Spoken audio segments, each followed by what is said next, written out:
আজকের এই Korean romantic comedy জনরার মুভিটির নাম হচ্ছে স্লো ভিডিও। গল্পটি হচ্ছে জাং নামের একটি ছেলের যে ভিজুয়াল অ্যাকুইটি ডিসঅর্ডারে আক্রান্ত হয়। তার এক রেয়ার সিমটম হচ্ছে সে সবকিছু স্লো মোশনে বা ধীর গতিতে দেখে। এই রোগের কিছু পজিটিভ এবং নেগেটিভ দিক রয়েছে। পজিটিভ দিকগুলো হলো সবকিছু স্লো মোশনে দেখার কারণে তার রিফ্লেক্স অনেক বেশি ছিল, তাই কোনো কিছুই তাকে আঘাত করতে পারতো না এবং সে এমন কিছু জিনিস দেখতে পেত যা স্বাভাবিক মানুষের পক্ষে কখনোই দেখা সম্ভব নয়। এই রোগের সবচেয়ে বড় অসুবিধা হচ্ছে তাকে সব সময় সানগ্লাস পরে থাকতে হয়। এই নিয়ে পাড়ার ছেলেরা তাকে খুব বিরক্ত করত, এমনকি তাকে নির্যাতনের শিকারও হতে হয়। তার সাথে তার একমাত্র বন্ধুটিকেও পাড়ার ছেলেরা নির্যাতন করে, ফলে মেয়েটি তাকে ছেড়ে চলে যায়। সে আবারও একা হয়ে পড়ে, নিজেকে সম্পূর্ণ গুটিয়ে নেয় এবং বাসায় থেকে সব সময় কোরিয়ান ড্রামা দেখা শুরু করে। তো কি হবে তার শেষ পরিণতি জানতে হলে এই ভিডিওটি শেষ পর্যন্ত দেখতে হবে। এই মুভির ফিনিশিংটা অন্যান্য ৫-১০টা মুভির চেয়ে সম্পূর্ণ আলাদা। মুভির শুরুতে শহরের একটি সিসিটিভি কন্ট্রোল সেন্টার দেখানো হয়। সেখানের দুজন মহিলা তাদের কন্ট্রোল সেন্টারে জয়েন করা নতুন কলিগ জাংকে নিয়ে আলোচনা করছিল, কারণ সে অফিসের ভিতরেও কালো সানগ্লাস পরেছিল। এই নিয়ে তারা দুজন জাংকে নিয়ে হাসি ঠাট্টা করতে থাকে। তখন তাদের সিসিটিভি ক্যামেরাতে দেখতে পায় দুজন চোর চুরি করে পালাচ্ছে। এই দেখে তারা সবাই তাদের বসকে ইনফর্ম করে। তাদের বস তখনই পুলিশকে জানিয়ে দেয় এই চোরদের বিষয়ে। তখন অফিসের সবাই সিসিটিভি ক্যামেরার মাধ্যমে সেই চোরগুলোকে ফলো করতে থাকে, কিন্তু হঠাৎ তাদের ক্যামেরা থেকে চোরগুলো হারিয়ে যায়। তখন তাদের অফিসের নতুন কলিগ অর্থাৎ জাং তার মনিটর থেকে চোরদের বর্তমান অবস্থার ফুটেজ বের করে এবং তা পুলিশের কাছে পাঠায়, যার ফলে পুলিশ খুব সহজেই চোরদের ধরে ফেলে। অর্থাৎ সবকিছু স্লো মোশনে দেখার কারণে সে খুব সহজেই চোরদের আইডেন্টিফাই করতে পেরেছে। সে যখন ক্লাস 5-এ পড়তো তখন তার এই রোগ ধরা পড়ে। একদিন সে একটি রেসে অংশগ্রহণ করে এবং প্রথমবারের মতো মি নামের এই মেয়েটিকে দেখতে পায়। তখন থেকেই সে সবকিছু স্লো মোশনে দেখতে শুরু করে। তার বাবা মা তাকে সিওক নামের একজন আই স্পেশালিস্ট বা চোখের ডক্টরের কাছে নিয়ে যায়। ডক্টর বিভিন্ন পরীক্ষা করে বুঝতে পারে জাং ভিজুয়াল অ্যাকুইটি ডিসঅর্ডার রোগে আক্রান্ত হয়েছে, যার এক রেয়ার সিমটম হচ্ছে সবকিছু স্লো মোশনে দেখা। অর্থাৎ তার কাছে পুরো পৃথিবীটাই এখন স্লো হয়ে গিয়েছে। ডক্টর জাংয়ের এই রোগ প্রমাণ করার জন্য তার দিকে একটি বল ছুঁড়ে মারে। দেখা যায় জাং খুব সহজেই বলটি ধরে ফেলে। ডক্টর বলে তার চোখের অনেক বেশি যত্ন নিতে হবে এবং সূর্যের আলো থেকে তার চোখকে বাঁচিয়ে রাখতে হবে। অর্থাৎ তাকে সবসময় কালো সানগ্লাস পরে থাকতে হবে এবং এই রোগের চিকিৎসার জন্য অনেক টাকার প্রয়োজন। জাংয়ের ফ্যামিলি ছিল মিডল ক্লাস, তাই তার চিকিৎসার খরচ বহন করার জন্য তার বাবা নতুন চাকরির উদ্দেশ্যে বিদেশ চলে যান। অন্যদিকে জাং সব সময় চশমা পরে থাকার কারণে পাড়ার ছেলেরা তাকে র্যাগিং করতে শুরু করে। তখন মি এসে তাকে বাঁচায় এবং এভাবেই তারা দুজন ভালো বন্ধু হয়ে ওঠে, যার ফলে পাড়ার দুষ্ট ছেলেরা বিকেও র্যাগিং করতে শুরু করে এবং তাদের অত্যাচারে অতিষ্ঠ হয়ে মি তাদের বন্ধুত্ব ভেঙে ফেলে। জাং আবারও একা হয়ে যায়। তারপর একদিন খবর আসে তার বাবা অ্যাক্সিডেন্টে মারা গিয়েছেন। সে জানতে পারে তার চিকিৎসার টাকা জমানোর জন্য তিনি ওভারটাইম কাজ করতে গিয়েছিলেন এবং সেখানেই অ্যাক্সিডেন্টে মারা যান। এরপর জাংয়ের ডক্টর দেখানোর তারিখে সে হসপিটালে যায়। ডক্টরকে বলে তার আর চিকিৎসা করানো সম্ভব হবে না, কারণ তার পরিবারের একমাত্র উপার্জনকারী মারা গিয়েছেন। তখন ডক্টর তাকে বলে তার এখন উপার্জন করা উচিত। তাই জাং শহরের সিসিটিভি কন্ট্রোল সেন্টারে জব নেয়, কারণ টিভি দেখা তার অভ্যাসে পরিণত হয়ে গিয়েছে। এই জবটাই ছিল তার জন্য পারফেক্ট এবং সবকিছু স্লো মোশনে দেখার কারণে সে তার কাজের মাধ্যমে সবাইকে ইমপ্রেস করে ফেলে। মিস্টার সুপ তাকে প্রশ্ন করে তার কোনো গার্লফ্রেন্ড আছে কিনা। তখনই তার মেয়ের কথা মনে পড়ে যায়। তার পরদিন জাং মেয়ের খোঁজে তার বাড়ি যায়। সে মিকে দেখে তার প্রেমে পড়ে যায়, কারণ মি ছোটবেলা থেকে আরো বেশি সুন্দরী এবং স্মার্ট হয়ে গিয়েছে। জাং দেখতে পায় মেয়ের আর্থিক অবস্থা এতটাই খারাপ যে ঋণদাতারা তাকে এসে হুমকি দিচ্ছিল। এই দেখে জাং তার সাথে কথা না বলেই চলে আসে। এরপর থেকে জাং সিসিটিভি ক্যামেরার মাধ্যমে সব সময় মিকে ফলো করে। মি কোথায় যায়, কি খায়, বাসায় কখন ফিরে, সবকিছু জাং সিসিটিভি ক্যামেরার মাধ্যমে দেখে। তখন জাং একটি বিষয় লক্ষ্য করে, মি প্রতি রাতে একটি কফি শপের সামনে দাঁড়িয়ে কোক খায়। সে দেখে মি প্রত্যেক দিন ওইখানে অনেকক্ষণ দাঁড়িয়ে থাকে, তাই সে একটি সোফা কিনে ওই জায়গায় নিয়ে রাখে। প্রতি রাতের মতো মি কোক খাওয়ার জন্য সেইখানে যায়। সেখানে সোফা দেখে সে খুব অবাক হয় এবং খুশি হয়ে বসে পড়ে। পরদিন জাং দেখে বৃষ্টির জন্য মি বাস স্টপে আটকে আছে, তাই সে তার কলিগ সুপকে নিয়ে বেরিয়ে পড়ে মিকে ছাতা দিয়ে সাহায্য করার জন্য।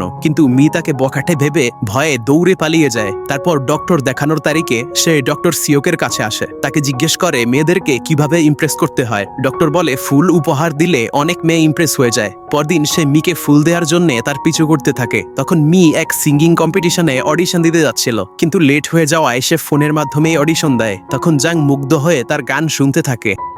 참 예뻐요 내 맘 가져간 사람 এরপর রাস্তা ক্রস করার সময় একটি গাড়ি মিয়ের দিকে দ্রুত গতিতে এগিয়ে আসে। তখন জাং এসে তাকে বাঁচিয়ে নেয়। জাং মিকে তার নাম ধরে ডাকে, বলে আমি তোমার ছোটবেলার বন্ধু, আমরা একসাথে স্কুলে পড়তাম। মি বলে তুমি যাকে ভেবেছো আমি সে নই, আমি অন্য কেউ। জাং তার কথা বিশ্বাস করে নেয়, কিন্তু সে মি না হলেও তার কিছু যায় আসে না, কারণ সে মনে মনে একেই পছন্দ করতে শুরু করেছে। এরপর একদিন রাস্তায় মি জাংকে দেখতে পায়, কিন্তু জাং তাকে ইগনোর করে চলে যাচ্ছিল। মি জাংকে ডেকে বলে তার হাতে খুব ব্যথা করছে, তাই তার জিনিসপত্রগুলো জাংকে নিয়ে আসতে বলে। মি তাকে জিজ্ঞেস করে তুমি তোমার ছোটবেলার বন্ধুকে কেন খুঁজছো? জাং বলে সে মিকে খুব ভালোবাসতো।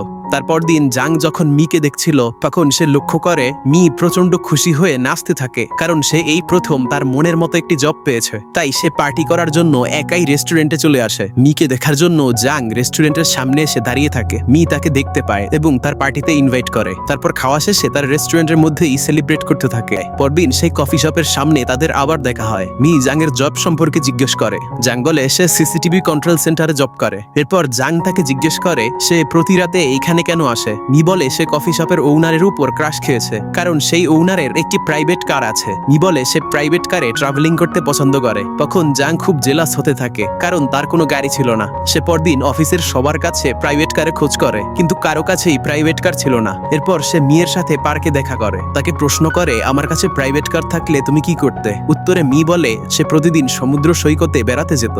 এরপর দেখা যায় জাং শহরের একটি বাস ড্রাইভারের সাথে বন্ধুত্ব করার চেষ্টা করে, কারণ মিকে ট্রেনে করে বেড়াতে নিয়ে যাওয়ার সামর্থ্য তার ছিল না। তাই সে চাইছিল মিকে বাসে করে ফ্রিতেই ঘুরতে নিয়ে যাবে, কিন্তু কিছুতেই সেই ড্রাইভারের সাথে তার বন্ধুত্ব হয়ে উঠছিল না। একদিন জাং ক্যামেরার মাধ্যমে দেখতে পায় সেই ড্রাইভার একা একাই বেসবল খেলছে এবং জাং তার সাথে গিয়ে খেলতে শুরু করে। এভাবেই সে ড্রাইভারের সাথে বন্ধুত্ব করে, তাকে সমুদ্র সৈকতে যাওয়ার জন্য রাজি করে ফেলে। পরদিন মি অফিসে যাওয়ার জন্য বাসে ওঠে। কিছুক্ষণ পর বাসের মধ্যেই সে ঘুমিয়ে পড়ে। ঘুম থেকে উঠে সে দেখতে পায় তার বাসটি বুসান শহরের দিকে যাচ্ছে। এতে সে প্রচন্ড অবাক হয়ে যায় এবং বুঝতে পারে জাং তাকে সমুদ্র দেখানোর জন্য নিয়ে যাচ্ছে। কিন্তু বর্ডারে যেতেই পুলিশ তাদেরকে আটকে দেয়, কারণ এক শহরের পাবলিক বাস অন্য শহরে যেতে পারবে না। তারা অনেকক্ষণ তর্ক বিতর্ক করে, কিন্তু তাতে কোনো লাভ হয় না, কারণ এমন কোনো নিয়ম না থাকায় তাদেরকে আবার ফিরে আসতে হয়। মি তখন রিয়েলাইজ করে জাং তাকে সব সময় খুশি রাখার চেষ্টা করছে। এসব ভেবে সে জাংকে পছন্দ করতে শুরু করে। এরপর জাং প্রতিদিনের মতো আবারও মিকে সিসিটিভি ক্যামেরায় দেখে যাচ্ছিল। তখন সে আরেকটি ক্যামেরায় দেখে শহরে নতুন এক কিডন্যাপার বেরিয়েছে। এরপর সে যখন আবারও মিয়ের ক্যামেরার দিকে তাকায় তখন সে কোথাও মিকে দেখতে পায় না। জাং ভাবে সে হয়তো কিডন্যাপ হয়ে গিয়েছে, তাই তাকে খুঁজতে সে দৌড়ে সেইখানে চলে আসে। দেখা যায় মি আসলে লুকিয়েছিল। সে বলে আমি তোমার সাথে মজা করছিলাম, দেখছিলাম আমি হারিয়ে গেলে তুমি কি করো। এরপর মি তার চোখ থেকে সানগ্লাস খুলে নেয়, বলে আমি তোমাকে ভালোবাসি এবং তাকে কিস করে। এরপর মি তাকে বাড়ি নিয়ে আসে। দেখা যায় ঋণদাতারা তার বাড়ি এসে বসেছিল টাকা নেয়ার জন্য, কিন্তু মি তাদেরকে কোনো টাকা পয়সা দিতে না পারায় তারা মিকে এবং তার সমস্ত জিনিসপত্র ঘর থেকে বাহিরে ফেলে দেয়। জাং তাকে সাহায্য করার জন্য এগিয়ে যাচ্ছিল, তখনই তার সবকিছু অন্ধকার হয়ে যায় এবং কিছুক্ষণ পর চোখ খুলে দেখতে পায় মিয়ের সমস্ত জিনিসপত্র বাহিরে এলোমেলো ভাবে পড়ে আছে। আর সেই জিনিসপত্রের মধ্যে জাং কিছু ছবি দেখতে পায়, যেগুলো সে তার ছোটবেলার বন্ধু মিকে এঁকে দিয়েছিল। তখন জাং এর বুঝতে আর বাকি থাকে না যে এই মেয়েটি হচ্ছে তার ছোটবেলার বন্ধু মি। এরপর গতকাল রাতে সবকিছু অন্ধকার হয়ে যাওয়ায় সে ডক্টর দেখাতে যায়। ডক্টর বলে সে আর কিছুদিনের মধ্যেই তার দৃষ্টিশক্তি সম্পূর্ণ হারিয়ে ফেলবে, একেবারে অন্ধ হয়ে যাবে। এটা জাং আগেই বুঝতে পেরেছিল। তাই সে সিসিটিভি ক্যামেরার মাধ্যমে মানুষের হাঁটার স্টেপ গুনে দিক নির্দেশনা করা শিখেছিল।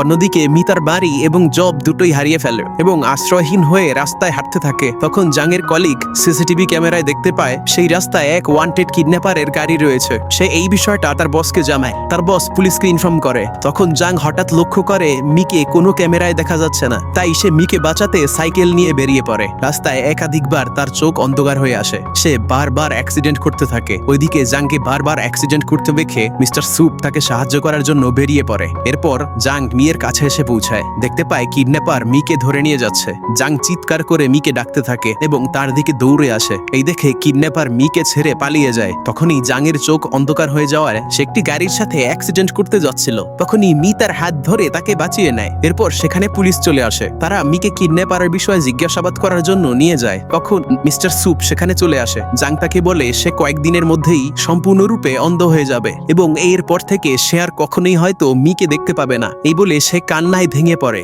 এরপর অনেক দিন কেটে যায়। এখন মি আরেকটি জব পেয়ে গিয়েছে। বর্তমানে জাংয়ের সাথে তার কোনো যোগাযোগ নেই। সে জাংকে প্রচন্ড মিস করে। তার সেই সোফায় এসে বসে থাকে, সিসিটিভি ক্যামেরার সামনে এসে হাই হ্যালো করে, কারণ সে জানতো না যে জাং এখন সেই সেন্টারের জব ছেড়ে দিয়েছে, কারণ সে এখন সম্পূর্ণরূপে অন্ধ।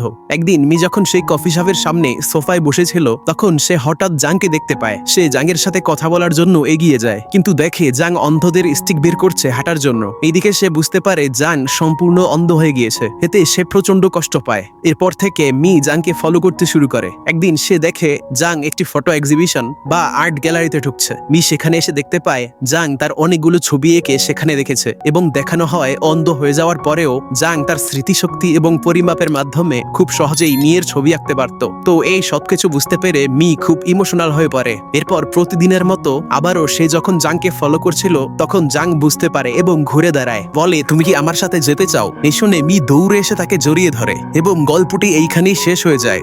ভিডিওটি ভালো লেগে থাকলে একটি লাইক করে দিও, আর সেই সাথে সাথে নতুন হয়ে থাকলে চ্যানেলটি সাবস্ক্রাইব করো আরো সুন্দর সুন্দর এক্সপ্লেনের জন্য। সবাই ভালো থাকো, সুস্থ থাকো, ধন্যবাদ।